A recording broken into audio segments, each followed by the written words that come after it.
When you can get past that 100-day point, you start to build some resilience and some strength and some trust in yourself and belief that you can really do it. Hi, and welcome to the Thrive Alcohol Free podcast. I'm Dupe Witherick, alcohol free wellbeing and transformational coach, and the best selling author of A Cocktail of Clarity, How to Ditch Drinking, Embody a Joyful New Identity, and Thrive Alcohol Free. This podcast will show you that being alcohol free is not what the traditional narrative says. And even though alcohol is so ingrained in our society that it is okay to give yourself permission to stop drinking if you want to, and you do not have to wait until you hit rock bottom. It is certainly not boring, and I believe ditching drinking is just the start to living an extraordinary life. By getting rid of this one thing, it allows the doors to open to endless possibilities and opportunities. Each week, we will have guests on who are at various stages of the alcohol-free journey, from those who are curious to those who have been alcohol-free for years. We will also have experts on talking about different topics relating to alcohol and beyond. Through these conversations, you will discover what it means to thrive alcohol-free. Enjoy. Hi, and welcome to the latest episode of the Thrive Alcohol Free podcast. I hope you've had a wonderful week and you are thriving. It is the 23rd of January. So if you are doing dry January, you are already over 3 weeks in. So how are you feeling? How have you found the journey so far? What are the benefits? Are they benefits you were expecting? Have you seen any benefits? You might think, well, nothing's really changed, and what's it really giving me? But I'd really love you to reflect on those 3 weeks and what's happened. It's interesting because the guest I'm going to talk to today, we talk about the fact that it's all about doing 100 days. And so if you are doing a dry January and you're on day 23 and it's going well, then maybe you want to think about cracking on and keeping going and getting to 100 days. But hopefully this episode will inspire you to think about what you want to do after dry January. You might think, oh, I'm just going to go back to it. And that's absolutely fine as well. But if it's helping you in some way, if it's serving you, if you're finding that life feels a little bit easier, a little bit less stressed, you're feeling a little bit less anxious, you've got more energy, then why not keep going and see where you get to? So I'm Dupe, your host, and I am excited you're here. And last week I talked about human design. So I'd love to know whether or not you found that episode useful. If this is your first episode, go back and listen to human design. I fundamentally believe knowing your human design will help you to really understand yourself better. It's a self-awareness tool, it's a deconditioning tool, it's something that really helps you understand how best to use your energy, how to move through the world with least resistance, how to make aligned decisions, what your purpose is, the character you're meant to play in the world, what your strengths are, and then what the shadows are. And a lot of the shadows that we see, which are related to alcohol, are things like numbing, feeling like you've got a bit of a victim mentality. And that means you're living in your shadows, which is why you're then turning to booze to help you get through. So, what are your actual strengths, not your shadows? So, if you are interested in doing your human design with me, I do a 90-minute one-to-one session, then get in touch. I also have detailed reports on my website, thrivealcoholfree.com/human design. So you can get a detailed human design report, which goes through some of that information.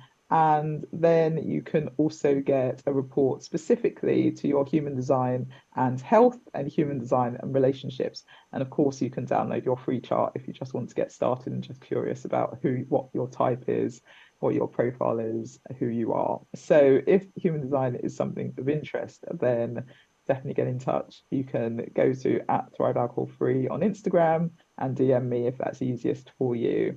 Otherwise, head to the website, thrivealcoholfree.com/human design.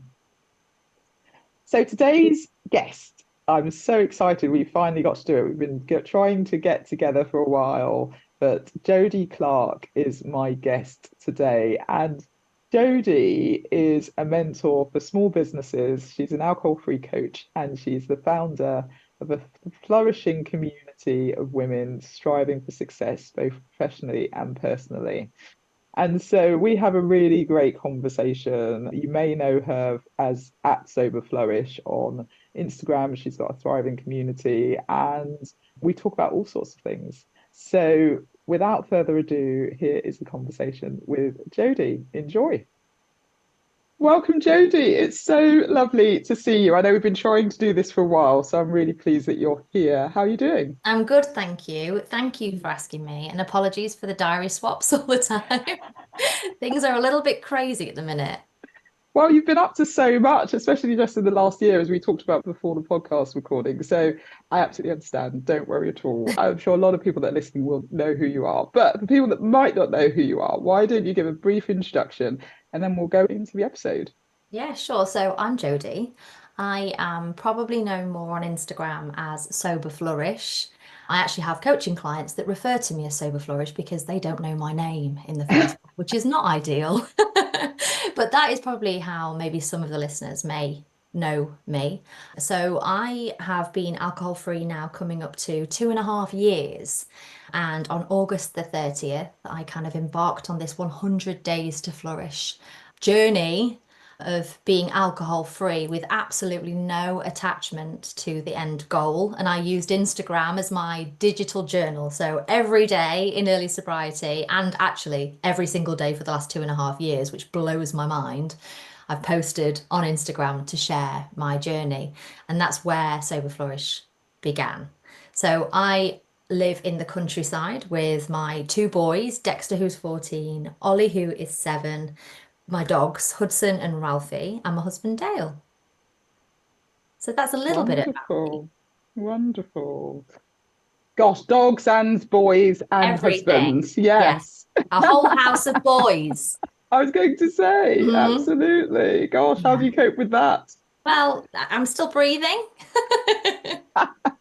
Lots of football, lots of fighting, lots of arguing, and lots of muddy paws. Put it that way. I'm Yeah. sure that it keeps you on your toes, I'm Yeah. sure. It's chaos, but So, gorgeous chaos. yeah, brilliant, brilliant. Well, thank you for that. And I'm fascinated that you decided, what made you decide to start the 100 Days to Flourish journey and then just say, I'm going to put this all on Instagram, warts and all, I'm going to let everyone know. How did that come about? So I had become quite overweight. So if I think to 2022, the mindset that I was in before I stopped drinking, I was riddled with anxiety. I was constantly frustrated with myself. I was impatient with the kids. I was crying all the time. I was overeating when I'd had a drink, picking arguments with Dale late at night so he'd go off to bed so I could sit on my own and sit in my me time with my candles and my crisps and my wine and watching Netflix and then the next day not having a clue what I'd watched. I was very, very unhappy. And that was on the inside. Nobody from the outside had any idea, other than Dale, obviously, because he was living with me and he could see and he knows me. But from an external factor, work was fine. My friends and family relationships were all fine. As far as I know, the kids couldn't tell that I was struggling and I was still being able to be everything to everybody. But on the inside, I look back now and I was pretty broken without sounding dramatic. And in that August, we went away on an all-inclusive holiday. And we didn't drink all day. We would have a couple of drinks at night, but we were guaranteed at the end of the evening to take a bottle of Prosecco back to the room with us. And during that holiday, I was starting to kind of notice that the favorite part of the day for me was sitting on the balcony at night time with that bottle of Prosecco. Mm. And I would potentially, well, I was waking up a little bit later than the boys, a little bit later than the boys and Dale.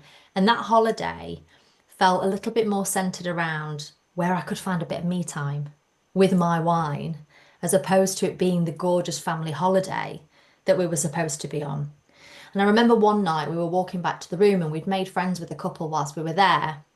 And Dell would go off and he would go and get the complimentary bottle of fizz from the bar to take back to the room. And I remember the lady turning to me and saying, God, I wish we did that. I wish we took a bottle back to the room. And I said, well, I wish I could do what you do and go back to the room and have a cup of tea. And it was the first time I'd said that out loud, where I'd had that realization that I was completely incapable of going back to the hotel room after having a couple of drinks and ever thinking about putting the kettle on. It had never been something that I'd done before. It was never something I wanted to do. Why would you? I've had a couple of drinks, so for me, that was the green light to drink until bedtime and guarantee a really shitty hangover the next day. So there were a few things, and like I say, we weren't massively boozy because we were with the kids. We were around a lot of families that potentially portray that all-inclusive, chaotic vibe. But we got the kids, and it was a family holiday, like I say, so we didn't go crazy. But there were definitely a few moments feeling really overweight, not happy with anything that I put on. And I knew that the only time I'd ever managed to lose a little bit of weight was when I stopped drinking. So if I took a break for a couple of weeks, I'd see a few pounds. I was very much that person that would go to a Slimming World Club and say, God, if I could just stop drinking, I'd be fine. I just need to get to my goal weight and then I can drink as much as I want. That was me. So I very much knew that there was an intrinsic link between my weight and drinking alcohol because I was a red wine drinker as well. So there's obviously a lot of calories, and then I would generally tend to binge because I felt a little bit drunker quicker than potentially the other people that I was with. So I'd eat crisps to kind of sober me up a little bit. And again, on that point, I never even looked drunk. I never really came across like I was drunk because my tolerance was so high too. So I knew that I was feeling awful on this holiday, and I thought, what am I going to do to get the weight off? And we know that when we get back from holiday, generally, unless you are a fortunate person, usually we come back and we've gained a few pounds at least from a holiday, especially if it's all inclusive and the food is kind of in full flow. So I thought, right, there was obviously the little seeds that have been planted in relation to alcohol whilst I was there. And I still think that I was massively in denial of any sort of negative implications that alcohol was having on me. It was always about weight. I set myself this challenge of 100 days, and I said it to Dell on the plane on the way home. When we get home, I'm not drinking for 100 days because I really, really needed to make a dent on my weight. So when I got back, I went and bought a bottle of red wine, and I've still got a photo of it now. And I sat and I drank my bottle of red wine, and I literally, it was a bit bizarre really, because normally I would always have a bottle and a glass. Anything more than that, I was guaranteed to feel horrendous the next day. So I had these rules, so many rules, don't we? We all have rules around it. And I had that bottle of wine, and I woke up the next day and I shared a post on Instagram. And to keep myself accountable, I committed that I would share my journey on Instagram throughout. So that's where I got to. I was in a very uncomfortable place physically and mentally. And that holiday, I think, kind of pushed me over a little bit, even more weight gain, frustration, a light shining on the fact that I was going back to the room, the one of the mums out of the two, where I was going and letting my hair down even more, and she was going back and being responsible and putting the kids to bed and probably being more patient, where I was just getting pissed off that they wouldn't go to sleep because I wanted to sit on the balcony and drink my prosecco. So that's how it came about. Yeah, and it's interesting that you had that awareness. Do you think you had that awareness before that holiday, or because you said it's the first time you said it out loud to that person that I wish I could go home and make a cup of tea, but do you think you had that sort of nudge or niggle before No. internally? It just came then. Subconsciously, I think there were definitely lots of little seeds being planted over the time, but I, like many other women, it was my thing.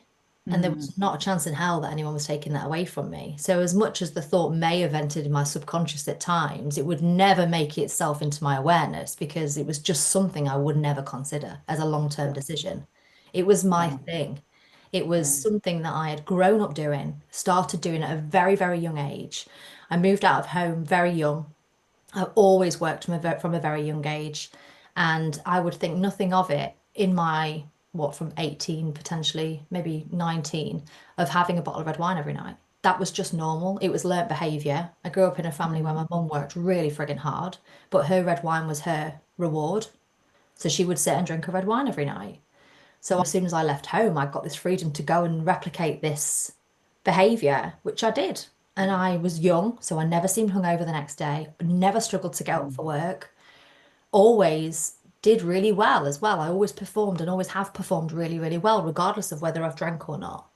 So yeah, it was something that I'd always done. And then moving into Dale and I getting together, it's something we'd always done together as well. And you probably hear this from every single guest that you have on, but it was our way of unwinding. It's our way of bonding, connecting. I mean, I got together with Dale initially when I was 15, and then we had a break and we got back together in my early 20s. But it was something that was a bit of I would say a glue potentially. It's something that we enjoyed doing. Everybody around us drank heavily. Even if we were to nip to my husband's parents or my parents, just to catch up, there was always a bottle being opened. There was always a suggestion of a pub. Every Mm. weekend, we would be either taking the dogs for a walk and then going to the pub afterwards. We would have a couple of pints at the pub and then we'd have a drink at night. Friday would come, we'd finish work and we'd be resentful if we got to take the kids anywhere. Get to lunchtime on a Saturday, we're gardening, we'd open a beer and we'd get pissed off if we could only have one beer. It was just ingrained in us. And now I know, since I've stopped, actually, I was the bad influence on him because he likes a drink and he liked a beer more then. But yeah, it's almost non-existent in his life completely now. Since Wow. I've stopped. So he doesn't really drink now No. either. No. That's amazing. Yeah, yeah.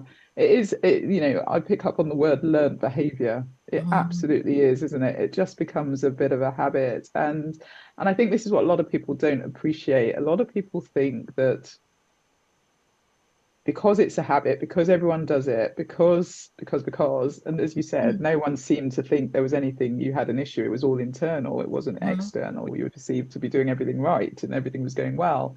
And so that is what I think people struggle with when it comes to maybe even saying I'm going to take a break, let alone take a 100-day break. That's huge, right? Yeah. So what would your advice be for someone who's maybe thinking, well, I'm not that bad and it's Mm. just a habit, but I know it's probably not serving me.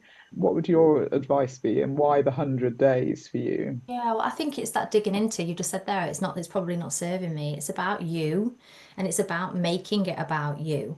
Because if it is becoming problematic for you, whether you're showing up for work sick or calling in work sick, or you're cancelling plans, or you're relentlessly asking your partner to get up with the kids when you're supposed to be taking it in turns like I used to.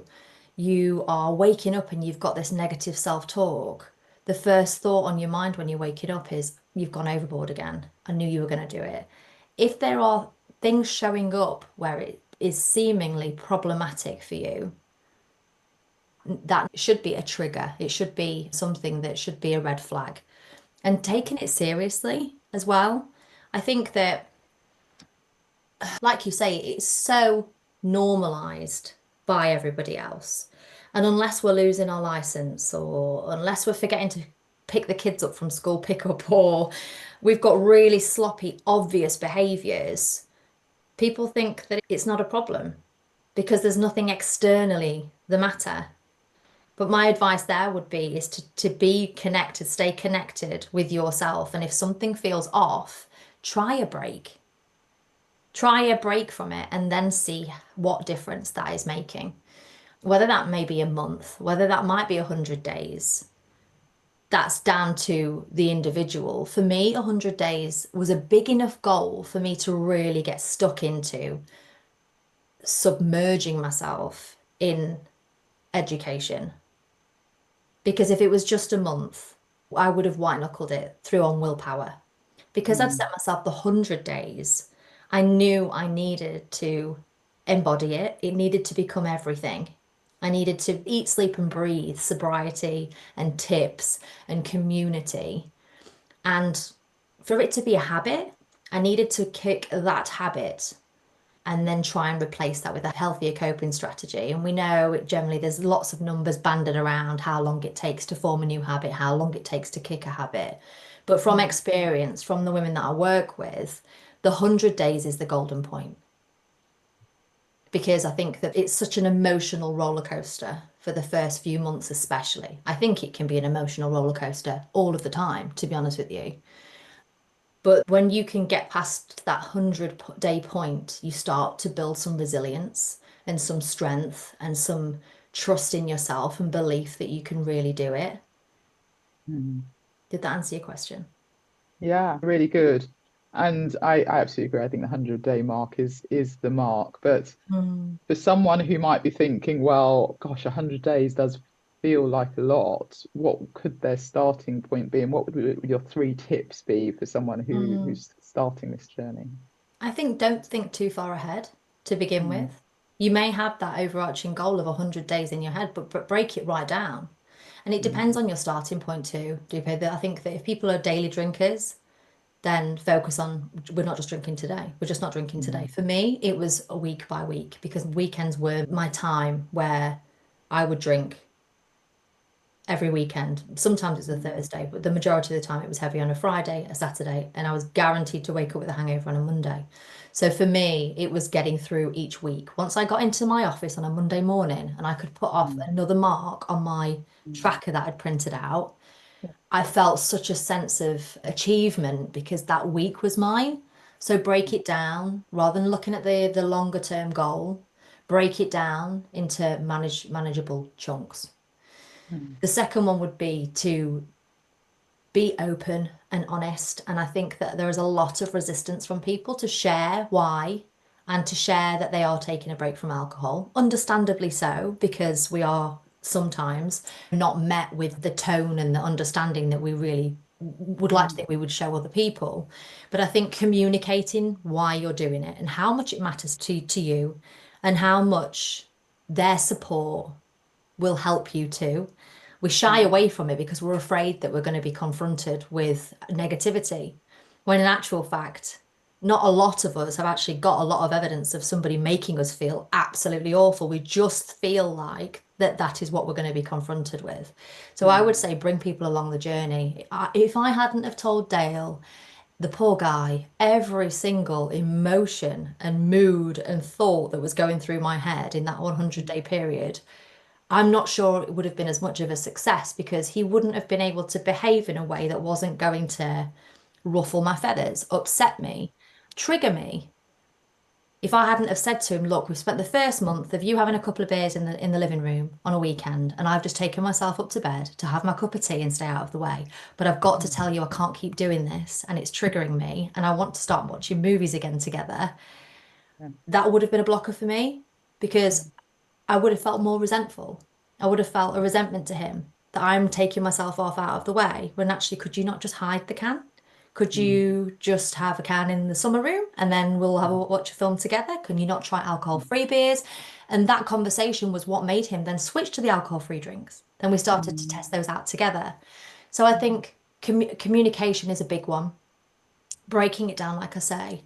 And I think definitely find your tribe, find your community, find your people online or in person, wherever that might be, that you can show up and be yourself and not have the fear of judgment. So being around other like-minded men, other like-minded women, whatever it may be, mm. because I think that there is so much power in being able to share your story and feel validated and heard and seen and supported. Mm. I think they would be I've got loads. I could talk about this forever, as you know, but they Yeah, would probably be yeah, my top three in early sobriety, the things that really made a difference for me. yeah. And that's so helpful. I think communication, absolutely, especially with the people that you are with, your partner at home, is key. You can't not tell them because it's hard on you both. And it doesn't mean they need to stop either. You're not, as you said, Oh you no. don't tell them what to do. It's not about that. This is your journey, but it's you making it non-negotiable and saying, this is what I'm doing. I'd Yeah. like your support, and this is what Yeah. I need. And generally, as you say, people are okay. And it was funny what you said about telling other people and people judging you. It's so in our head, isn't it? We really think that everyone we meet is going to think we're weird, and it's only because we're projecting. For me, when I was drinking, anyone who didn't drink, I didn't trust. I was like, yeah, Same. you Same. know, they're boring. I was Yeah. like, what's going on? What happened to you? What's Mhm. the reason? But so people are just projecting their own Completely. thoughts, and actually, most people aren't that rude that they're going to make you feel awful, but they might ask questions. And again, when I think people are asking me lots of questions, it's because they probably are thinking about their drinking. So Yeah. you're absolutely right. We make this really big deal in our heads about what will others think, Mm. but you can't live life for someone who you probably won't even see in the next 10 years. Mm. Yeah. because they told you you need to keep drinking, or Yeah. why aren't you drinking? It's so strange. I think it's interesting as well because we're naturally curious as human beings anyway, aren't we? But I Mm, think that somebody in early sobriety, I certainly was, I was defensive. So almost mm, when somebody would ask me, I couldn't tell you now if it was from a place of curiosity or not because I got my guard up. yeah, yeah, yeah, And then once I'd yeah, spoken, I was then worried that I'd over-egged it. Have you yeah, been defensive? Did you yeah, explain too much? yeah, We're in our own heads so much, aren't yeah, we? But I think a lot of the absolutely. time it comes from a place of us being guarded and defensive, and rightly so, because it's a big decision and it's not widely accepted. But yeah, I think naturally people are curious. It's something Yeah, new in a lot of circles, isn't it? Like, why? mm, Why would you yeah, want to do that? yeah, yeah. Yeah, absolutely. And interestingly enough, about when you talked about the day by day or the week by week, isn't it? It's so good to be able to track it and to tick Oh, without a things doubt. off. I found it really helpful having an app Mm, where I could literally see the days going and the weeks going and the months going. And I celebrated each milestone. At the beginning, it was sort of every week, and then it was monthly, and then obviously yeah. it's a lot less now. It's probably annually now. But that is such a helpful tip. And I think we talk about binge drinking a lot as well in the UK. And I learned recently that binge drinking is actually 2 glasses of, of medium wine. Yeah. So when you think about Bonkers. it, most people are binge drinking constantly. Yeah. And as you said, you talked about your weight quite a bit, but obviously there's so much more than just the weight that's happening when you're drinking. It impacts, so much your blood pressure, your heart rate, your immune system, Yeah. everything. Yeah. Was that something that also helped you? Because you talked about obviously 100 days you could immerse yourself in education. So I'd love to hear a bit more about the education piece. And then obviously let's talk about how you further educated yourself in terms of where you are now. So But the let's get on biggest to thing that. for me was when I started so it wasn't just sobriety podcasts that I'd listened to. It was self-development. I was massively, I don't know kind of where it came from, but I was very much into Jay Shetty, his On Purpose podcast. So I was into the self-development side of things very, very, very quickly. And he had a guest on called Doc Amen. Mm, And I'm probably going to completely butcher this explanation as to what he actually does, but he does the mm, brain scanning. He does brain yeah. scanning. And he talked in detail about the impacts that alcohol has on the grey matter in the brain. And he shared the skept imagery of Mm, brains of an average drinker and mm, shared them amongst people that had heroin addiction and other conditions. And I found it eye-opening to say the least, because it was new information for me, yeah. completely new information for me. He talked about the link between dementia, Alzheimer, the whole plethora of things that I had absolutely no idea that alcohol was linked with. Now, Jay had him back on, I think, 3 times to Mm, continue talking about this because equally, obviously, he must have been fascinated by this as well, and he's a very interesting character. Um, So there was that element of it. Um, it was just a whole gate that I'd not walked through before. And I'd had my mm, blinkers on. I'd not wanted to hear it. I'd not wanted to see it. And it wasn't something that without looking for it, you were going to find. And I think especially in our space now, I sometimes think it's happening. People are waking up and then I think, no, it's just the algorithm, Jodie. It's just the algorithm. It's the world you're living in, and Instagram's doing what it's supposed to do. People are slowly waking up to it, I think, but it's hidden. It's hidden. It's mm, nestled, and very mm, much for me in early sobriety, I had to look for it. And once I'd seen it, I couldn't unsee it. Once I'd learned it, I couldn't mm, unlearn it. And that was generally, it kind of built an appetite up for me. I became obsessed, not just listening to other people's sobriety stories, which actually was bloody crucial for me, which is the reason why I will do podcast after podcast. And I mentioned to you before, I've definitely been a victim of oversharing big time, but due to other people sharing in such detail in early mm, sobriety for me was what took my relationship with early sobriety from I'm doing this to lose some weight to, mm, oh my God, there are so many coincidences. There's so many similarities in other people's stories that I've been doing since I was 17. I would hear people say, yes, I knew when my alcohol problem had got worse when I started drinking at home on my own. And I think, bloody hell, I used to do that. I used to finish work and I would go and get my dinner, 20 fags, some phone credit, I'm showing my age now, and a bottle of red wine every night. So listening to other people sharing their stories was what made me realize, yeah, there's a lot more to this. And if I hadn't have heard that, maybe I'd have done 100 days, lost a bit of weight, gone back to it again. Who knows? But the goodness in that for me was listening to the William Porter, Alcohol Explained, really starting to understand that there was a whole lot more going on. Building a passion when I learned about the pinking of the market, learning how advertising companies are targeting women. It started to blow my mind, and that sort of thing fascinates me. So it built momentum. That was something a lot bigger than just losing a bit of weight. Mm. Yeah, and it's so true. And I always say that becoming alcohol free isn't just becoming alcohol free. It's absolutely a personal growth and transformation journey. 100. And as you say, if you do a month, yeah, you'll white knuckle it through and you'll just sort of think, okay, well, I've stopped for a month, perfect. But when you actually choose to do this for longer, Mm, you do get into that whole personal development, self-development. You want to better yourself. You realize you have all this time, all this energy. You don't want to waste time. You want to do more. And your whole mindset shifts. And you do realize how much of a, I say it's a technicolor thing, isn't it? You've been walking around in a bit of a grey blur. And yeah, I know it was funny. I'm in Marrakesh at the moment.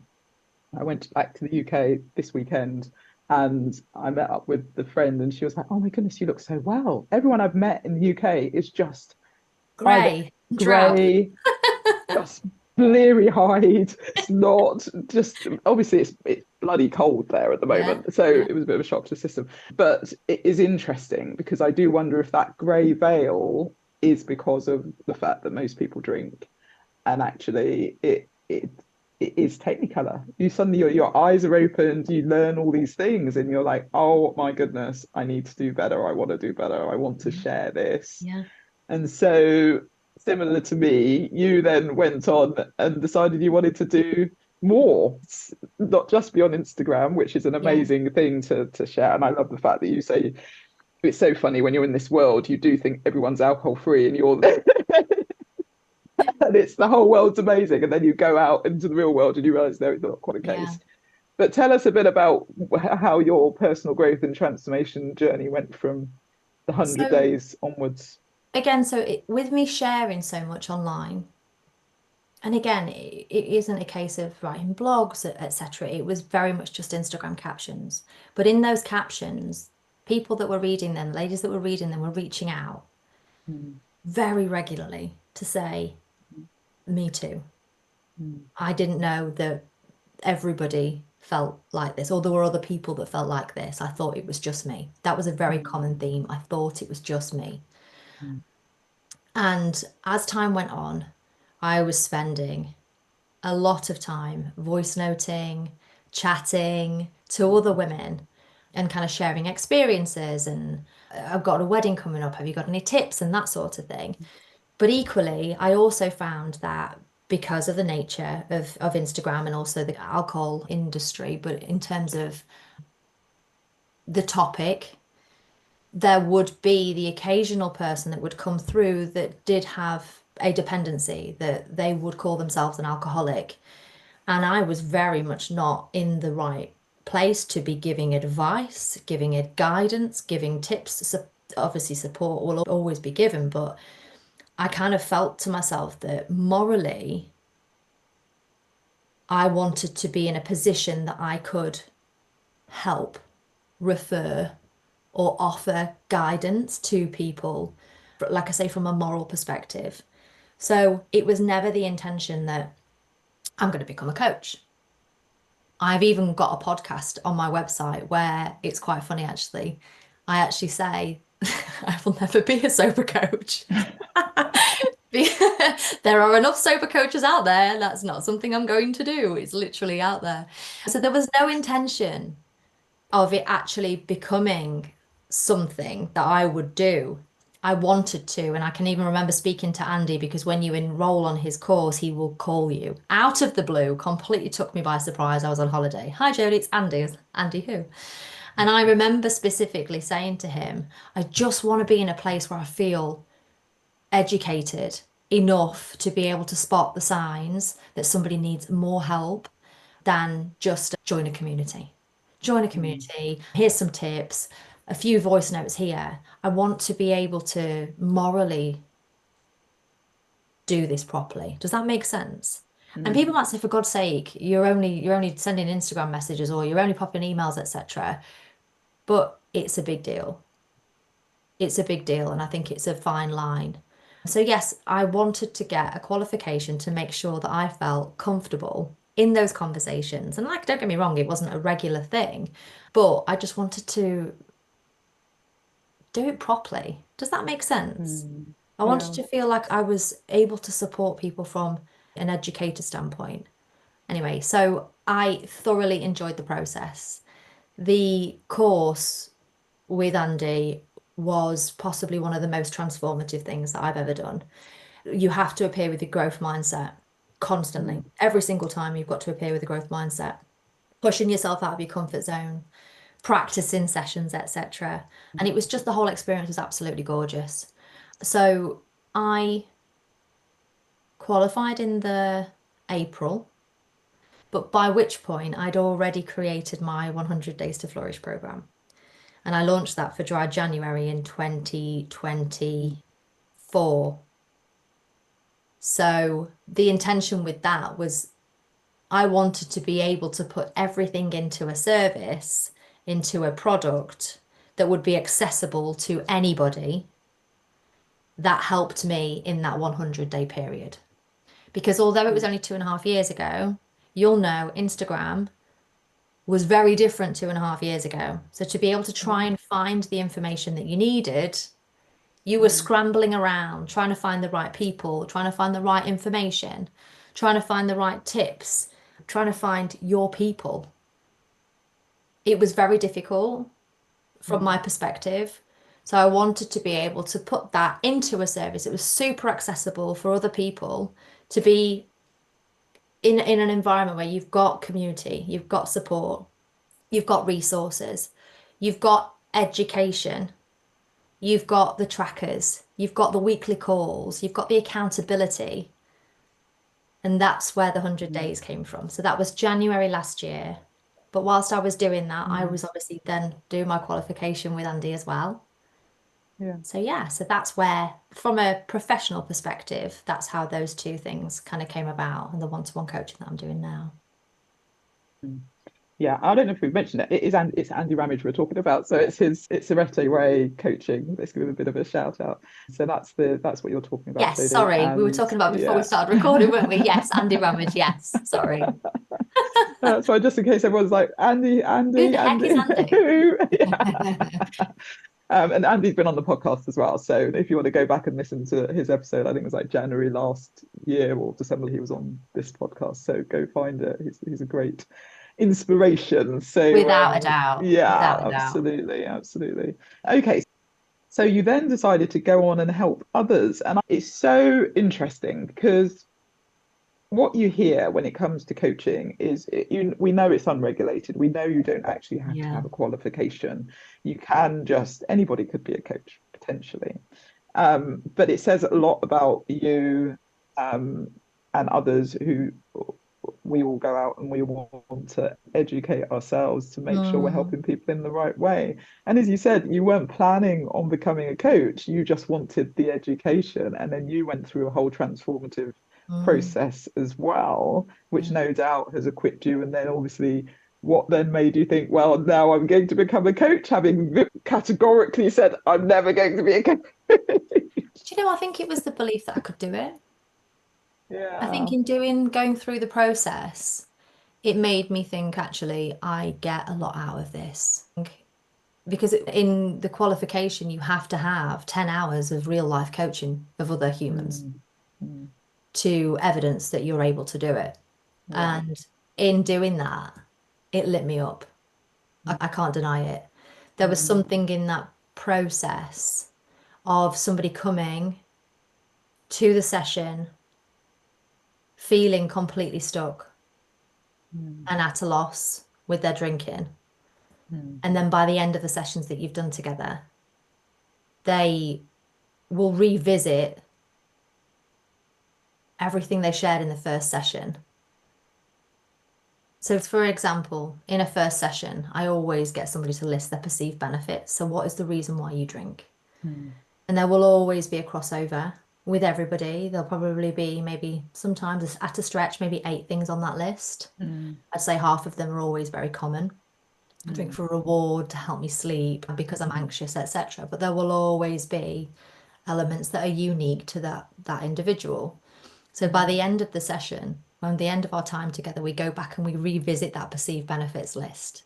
And 9 times out of 10, there's nothing left on it. They don't see the benefit anymore because of the work that they've done. And in that transformation, in that time, they feel like they've got their life back and they're looking at it through a completely different lens. And that transformation for me just lights me up completely. And that's where I started to realize actually, this is where my passion is. This is where my purpose is, Mm. because it doesn't get more gorgeous than that. Yeah. Yeah, it's so true. And isn't it funny that we have all these perceptions of what alcohol is giving us? I mean, ultimately, that is the reason we do it, right? We Without, yeah, wouldn't do it cool. if we didn't think it was giving us something. Mm, It's either helping us create a feeling or escape from a feeling. And that's the fundamental of it. But mhm, really, what we've done with that is we've put so many rules and so many thoughts around it and really hyped it up to be this massive thing that we can't live without because we are told we need to celebrate, mm, commiserate if it's a sunny day, if it's a winter's day, if it's whatever it is, yeah, yeah. booze is involved. And They- so it's stripping that away and helping people realize that what we think are the benefits aren't actually the benefits. And the common ones, as you say, things like to help me sleep, to help me reduce my anxiety and stress. And mm, then you realize it's the complete opposite that yeah, it's absolutely. doing to you. So that's amazing. And we were talking a little bit about human design before we came on here. And I do think with your human design, similar to mine, you being a manifesting generator, doing things that light you up and you know what lights you up, and the fact that Mm. that was something that did, it's a no-brainer then to keep But going. that again, from what you were just saying there, I wouldn't have noticed that if I was still drinking. Mm, I wouldn't have noticed the things that lit me up. I knew the yeah, things that should light me up, like having yeah. children and getting Mhm. married and getting a promotion, all of the surface things that should make you feel a certain way. But only when I stopped drinking did I start to notice things like that. I became Yeah, so in tuned with who I am yeah. or who I've been all along, but just managed to do a very good job of clouding it all with hangovers all the time. But like you've just said there, it's being in tune enough to and clear and having that mental clarity enough to notice the things that light you up Yeah. and the things that drain you. Being Yeah. able to put the boundaries in place from things that drain your energy, spend more time on the things that do light you up. None of that would have been possible when I was still drinking. Yeah, and it's a classic thing. I ask people when I coach them, what is it you want? And generally they have no idea what the answer to that is. It's Yeah, very easy to say what you don't want, yeah, but to actually really think what is it you want, yeah. that is not a question people are able to answer at the Absolutely not. beginning. In the 100 Days to Flourish program, there are some self-discovery forms that I ask the ladies to complete at the beginning. Mm, Some don't feel quite ready to, but the majority will do it. But mm, I can guarantee every single intake I will get messages from ladies to say, the form that asks me to say, who am I? mm, I'm stuck mm. because I have no Yeah, idea. yeah. And 9 times out of 10, there are women in their 40s, mid 40s, Mm, who have had layer upon layer of label upon label applied to us as we're growing up and we're mums and we're sisters and we're friends and we're boss and we're this, that, and the other.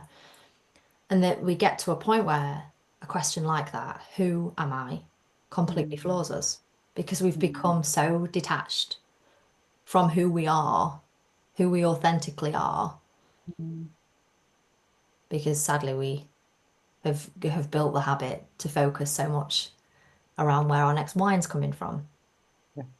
Yeah. because we've got ourselves in a situation where we believe that that's what we deserve and that's what is our reward. But in actual fact, it's the root cause that's been making us further and further away from who we really are. Yeah. Yeah. And it's so true. The who am I? What do I want? Questions Yeah. are really tricky. And I think it also comes down to when we think about what we use alcohol for, we're generally trying to numb in some way or Hmm. detach in some way, or we might be having this bit of a life's not fair, so I'm going to drink mentality. There's so many different reasons Yeah. potentially why we turn to drinking. But with numbing out those negative emotions, what we sometimes don't appreciate, or the majority of us don't appreciate, is that we're also numbing out those positive Yeah. emotions. I'm with you. And so the what do we want? Who am I? Yeah. What lights me up? You've dulled everything, which is why I talked about the grey versus the technicolor, Mm. because you are walking around in a bit of a grey Yeah. state because you're not feeling Yeah. high, you're not feeling low, you're just like meh. Yeah. And and again, we don't appreciate that that's what alcohol's doing to us. No. And And so we deprioritize ourselves, don't we? We completely yeah, deprioritize ourselves. So that what do you want, or mm, or what do you enjoy doing? Simple, what may mm, seem like really simple questions yeah, are actually really hard because we can't they remember. are. Because when was the No, last time that we spent time doing the things that we loved, mm, focusing on the things for us that light us up so that we can yeah, give 100% to others? We don't do it no, that way around, do we? no, no. No, and it's to your point for me as well. What lit me up was meeting up with friends on the weekend, having a drink, and Yeah. letting the kids run around, Yeah. and Yeah. talking crap for hours. Yeah. That Completely. was that was my Yeah.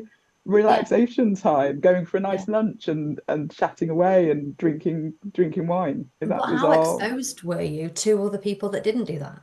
That yeah, found exactly. external joy in other things Yeah. outside of going and getting pissed with their friends. It's just what we all did, right? Exactly, exactly. Yeah. It's funny because I look back and I'm sure I'm a runner and I've run a couple of marathons since I stopped drinking. I wasn't a runner. I hadn't No. run since school. Yeah. Yeah. And but I remember seeing people running in the rain or running, and I'd be like, "What the hell are they doing? Why are you doing? What's wrong Yeah. with you? Why aren't you sat in the pub with us? What are you Yeah. doing?" So again, you're right. We didn't know because it's the people you surround yourself with, and then that goes back to your point about community and finding your tribe, because it's the people that you surround yourself with are the people that you're generally going to be the Mm. most like. Yeah. So when we have always been with the same people doing that thing, you're never going to question it because why would you? Because Yeah. that's your normal. Absolutely. So when you talked about finding your tribe, how did you go about doing that? So again, I found that hard in the early stages Mm, on Instagram because there wasn't as many people as there are now, thankfully, mm, that potentially I connected with, should I say? mm, And I think that I found my tribe when I launched my 100-day program. My tribe mm, became the women that helped me build my community yeah, because in my physical world, there's nobody around me that doesn't drink other than now my husband is pretty much teetotal. mm, But in meeting up with other people in real life that I'd already known, everybody drank. mm, It was accepted, of course, mm, but the people that the ladies that joined my 100-day program have become the women that I will meet up with in real life to talk. We meet weekly on Zoom. They became my tribe of people. So mm, again, it was a gap for me in early sobriety that I know would have really, really helped me immensely in those early days, which is one of the driving forces behind creating the 100 Days to Flourish, creating that mm. community of women that are not alcohol free. They're embarking on an alcohol free journey. They're all in Yeah, the same mindset. Does that make sense? yeah, They're yeah. all at the same stage. Mm. So that was where I built my tribe. And I found my tribe once I tried to create that for other people. Mm, So whereas yeah. there's a community for people that are already alcohol free, whether they're quite far down that route. Yeah. But what I mean is the mindset of people that are embarking, so the people that are in early sobriety that have set that 100 days, they Yeah. are filled with doubt and frustration and can I do it? Yeah.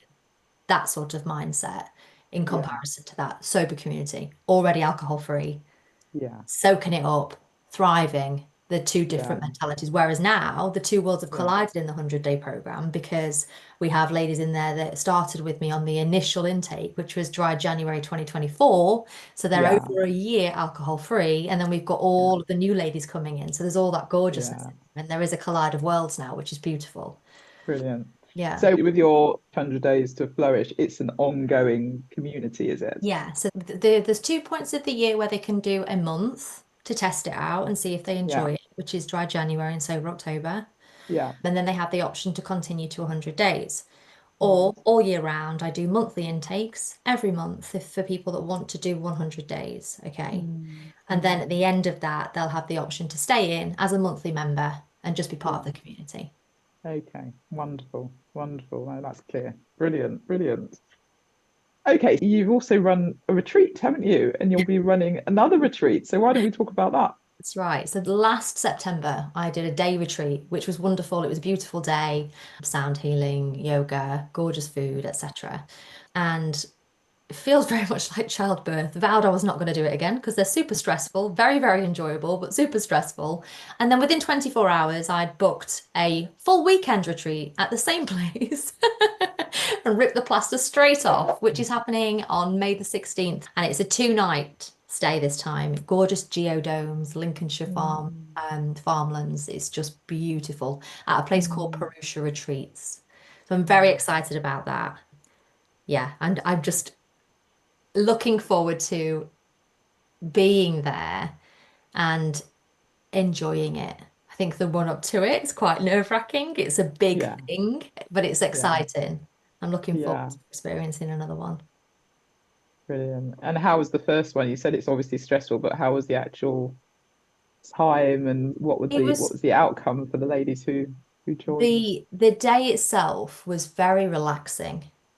Mm, Very relaxing. Like I say, there was sound bath, we had cacao ceremony, we had yoga, we had a nutrition workshop. It was just gorgeous. Very relaxing. Just a bonding day, to be honest. It mm, went so fast, so, so fast. mm, The venue itself is absolutely stunning. It's really, really mm. beautiful. It's actually not too far away from me either, which is really handy. So yes, it was a lovely, lovely day. And I'm just excited to do it again. Excited. Yeah, fantastic. Okay, is there anything else that you want to share, Jodie?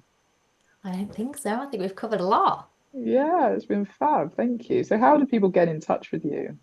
So you can get in touch with me on Instagram, which is at soberflourish, or you could email me at hello@soberflourish.com. Brilliant. Really. We always end the podcast with my favorite question. What does thriving alcohol-free mean to you?